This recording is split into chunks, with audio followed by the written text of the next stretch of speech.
Hari, yeah, now you can ask your doubts on GFS. If I know, I'll try to answer.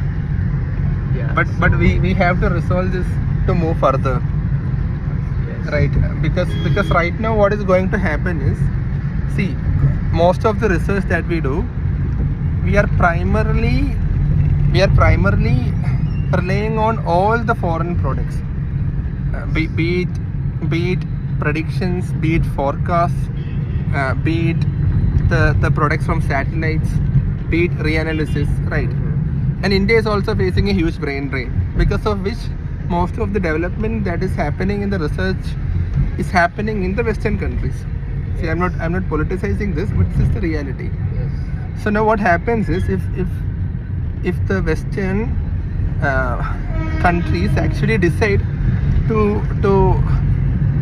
close or shut down some of their forecasting agencies, then we'll have to be self-sufficient. Yes. But most of the models which is run in India is actually using initial conditions and boundary conditions. So these are basically data to start or spin off a weather model. And what we do is we actually take this from the foreign models, Yeah. right? Yeah. So what were you asking? So I was asking about the numerical model that we are currently running. Okay.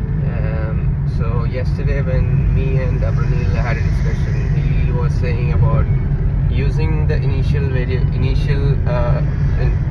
data from GFS, initial condition data from GFS, to be fed into the MPAS model, so that a forecast can be done using the numerical model, like through a numerical model prediction. Yeah, that's right. So I was thinking, where are we using a satellite data?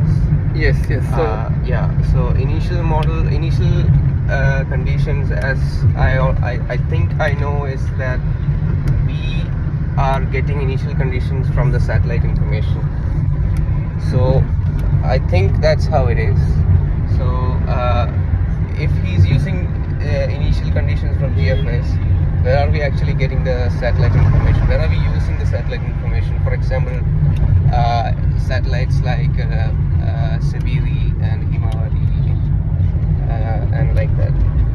yeah, so the answer to this question lies on assimilation systems. Okay. So assimilation systems are basically three-dimensional systems where you actually gather all the data which you measure in real time, and then you bring them together in a grid. Yeah.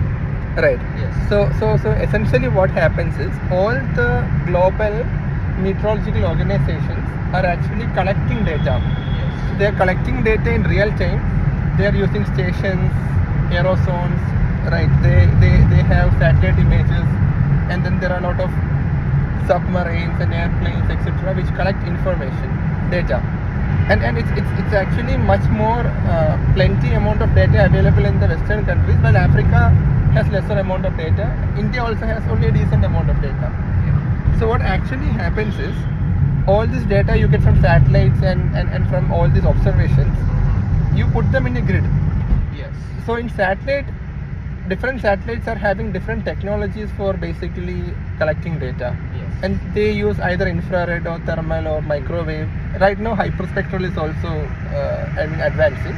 And what you do is, you empirically convert these to physical entities.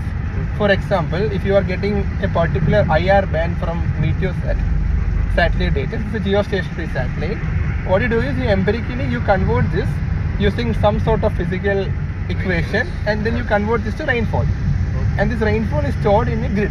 Yes. So GFS model itself has different levels of the atmosphere. Yeah. It's a three-dimensional grid structure, right? Yeah. So what happens is, you empirically put all this information into the grid, and those grid becomes essentially data which becomes the initial condition for the model. All right. Okay, and right now what is being done in an Indian scenario by the IMD is, we are running this on not for the entire globe.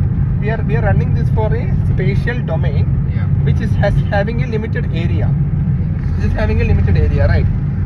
that becomes a limitation in itself, because we'll have to depend upon the boundary conditions of the global models. Yeah. Right. I hope I'm answering this question, but what we are pretty confident is that with more satellites coming out, and also with Indian players like Pixel, Yes, and all exactly. these all these companies who are actually doing a lot of tremendous Pixel is R&D. actually investing a lot into hyperspectral satellites. Yeah, hyperspectral is the next game changer, Yeah. because hyperspectral is having multiple bands. I mean, it's more than 100 bands compared to a RGB or compared to a multispectral image, and all this information can be used as assimilation products in the future. That's But we'll have to do a lot of R&D on finding out the right formulation, the right math and empirical equations to assimilate this. So I think that will be a game changer. That's true. But having said this, we'll have to be very independent in the coming years.